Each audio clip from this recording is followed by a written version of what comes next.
Ratitsénhaienhs Cody here once again to provide another political update.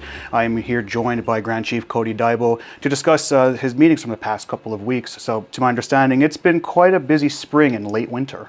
Yes, so now de Hostarijas, and first I just want to, acknowledge all the staff right now working and getting out the inflationary benefit checks. Was a little bit of a delay.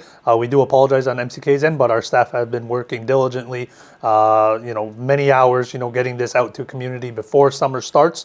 So just want to thank all the MCK staff members working on this. But back to, yes, it's been quite busy, early spring. Not too big of a fan of traveling too much, but I was in Ottawa for J Treaty Border Alliance on a Monday, and then on Wednesday I was heading out to Saskatchewan, Alberta to meet other First Nations to talk about some gaming-related alliances and economic development and expanding sort of the trade and economic protocols and alliances that I've been pushing since becoming Ohén today in Ratitsénhaienhs. So I'll go back to the J Treaty border. So we had met with the High Table, as we call it. So I'm one of the co-conveners of the J Treaty Border Alliance. So we met with the Ministers of Public Safety, Minister of Suriname, so Minister of Public Safety, Minister Gary Sangre, Minister of Suriname, or Crown Indigenous Relations and Northern Affairs, Canada. That's Rebecca Alty. So we had discussions. We are pushing to, a lot of the focus right now is to change legislation in Canada and United States, because we have to do it on both fronts, right? So I've had trips to Washington, D.C. last summer. So really the push is to get them to Canada to firstly acknowledge and recognize the J Treaty. United States and Great Britain both did it. When Great Britain had a presence in North America. In our view, Canada should be acknowledging that just based off of them being underneath the British Crown.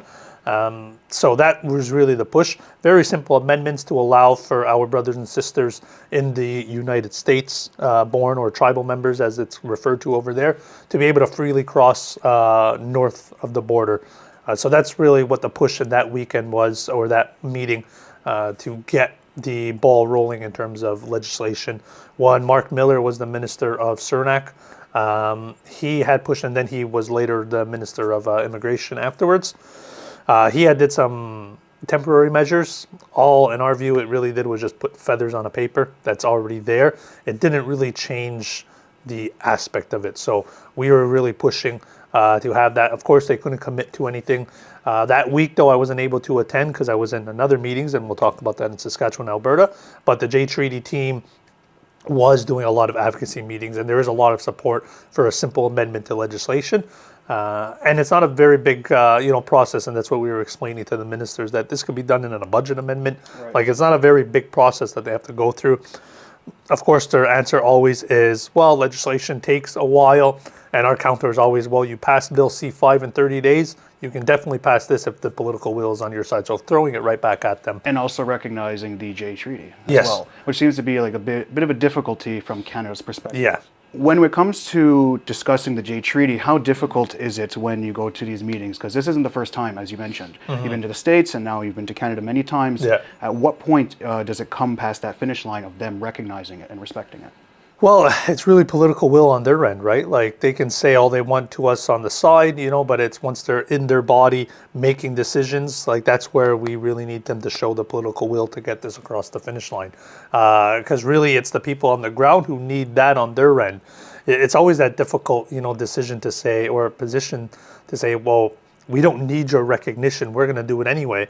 But it's the carrying out aspect, right? Like, the people who are at the border working, they're bound by policies, by laws, by regulations. We need them to have the tools to be able to, not inhibit or make the process too encumbered. Right. And then now to go on to the second subject. So currently MCK is going through a gaming engagement around the community, and that is in relation to your other meetings out west. Can you just walk us through some of those? Yeah, so the internal engagement is more about land-based, expansions of EGDs, potential expansion, I'll say, and then either more licenses. What we're doing with other First Nations is rallying behind in part, and I know Chief Paul Rice will be talking about the First Peoples Gaming Association that we're spearheading, and this is in response to Bill S-241, which is to amend, sort of the criminal code to help other First Nations as well entering into the gaming landscape. Right now, there's, they have to go through the provinces, they have to have compacts, it's very difficult for them.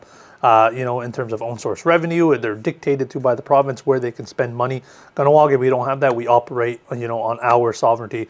It's in our inherent right to do so. So that's how we operate. However, the online aspect for us, and we know we've been in online before, made it difficult when 218 was passed and Ontario did their own thing.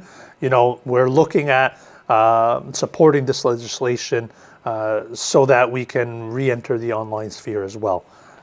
So our meetings out west, and that was myself and Paul as well, we were at Dakota Dunes. We were meeting with many different First Nation chiefs out there.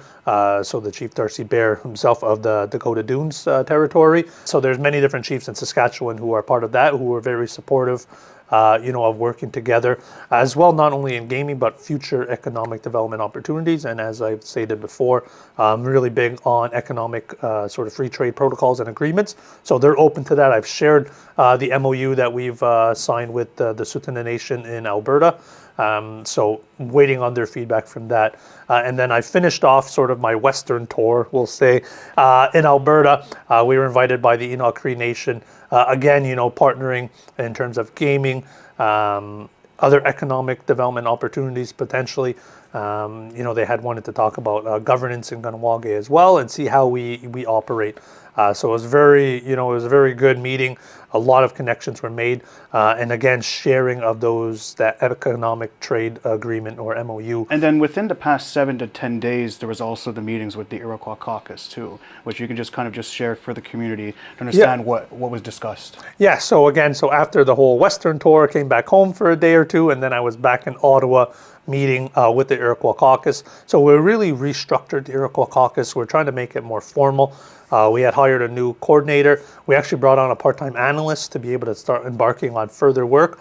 And we've actually structured it so that there's a chair and a co-chair. So I'm the first chair of the Iroquois Caucus. So we have different guidelines and beefing up our terms of reference on that, really trying to make sure that the Iroquois Caucus enters those spaces where we have a more direct voice. A lot of the federal government wants to do is just talk with AFN. So we actually have, there's actually an existing protocol between the Iroquois Caucus and the AFN, or the Assembly of First Nations. So we're actually embarking on making it more formal. We had revamped it, so we were meeting with reps from AFN. So I'm hoping in July, the week of July 13th, I'll be back in Ottawa, again, meeting with the Iroquois Caucus and AFN to make it official, the re-signing of this protocol. Because there's upcoming meetings coming up. There's this First Ministers meeting that apparently First Nations are going to be invited into. The suspicion is that it's probably just going to be open to AFN, but with this signing would be no Iroquois Caucus has a seat at those tables now to discuss our issues. And we also again met with Minister Gary-Annen Sangri.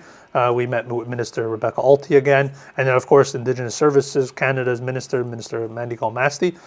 So we met collectively as the communities, the Iroquois communities or Haudenosaunee communities.